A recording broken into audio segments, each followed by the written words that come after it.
नमस्कार, मी निलेश प्रभाकर।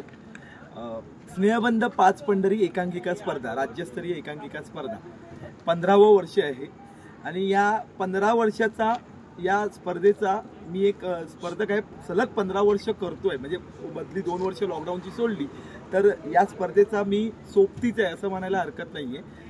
मुळात स्पर्धा काय करतो मी, कारण का स्वतःला पारखण्यासाठी, स्वतःला चेक करण्यासाठी की मी कुठे कमी पडतोय का, किंवा आत्ताची पिढी कुठे जाते, आत्ताची रंगभूमी कुठे जाते। आणि मुळात रंगभूमीवरचा प्रवास निरंतर चालू ठेवण्यासाठी एकांकिका स्पर्धा करत राहिल्या पाहिजेत आणि एकांकिका स्पर्धा घडत राहिल्या पाहिजेत।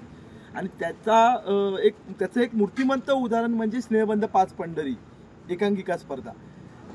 कुठलाही खंड न पाडता प्रत्येक सोयी सुविधा उपलब्ध करून देऊन स्पर्धकांना कुठलाही त्रास न होता न देता, आयोजकांकडनं तर त्रास होतच नाही, उलट स्पर्धकांकडनंच आयोजकांना भरपूर त्रास होतो।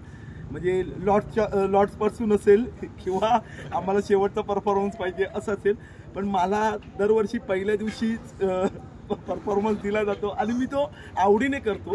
कारण परफॉर्मन्स पहिला करा किंवा शेवटचा करा, इकडचा ऑडियन्स खूप महत्त्वाचा आहे।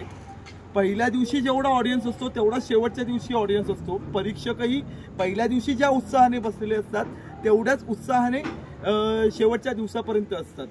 मला आठवतंय की मी पहिल्या दिवशी केलेली एकांकिका या स्पर्धेला पहिली आलेली आहे। त्यामुळे पहिलं परफॉर्म करणं आणि शेवटच्या दिवशी परफॉर्म करणं यासाठी जो आयोजकांच्या मागे तगादा लावला जातो की आम्हाला शेवटचाच प्लॉट पाहिजे, त्या मताला घेऊन मी थोडासा स्पर्धकांच्या बाबतीत विरोधात आहे।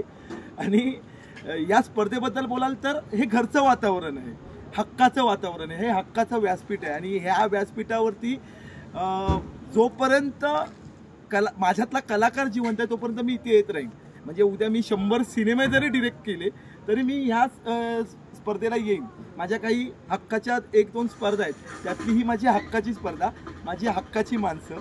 आणि इकडचा माहोल म्हणाल तर रंगमंच आणि रंगमंचाच्या समोर असलेला ऑडियन्स आणि एक अफाट असा समुद्र, तोही एक वेगळा ऑडियन्स असतो। त्या लाटांच्या आवाजामध्ये परफॉर्म करण्याची मजा वेगळी असते।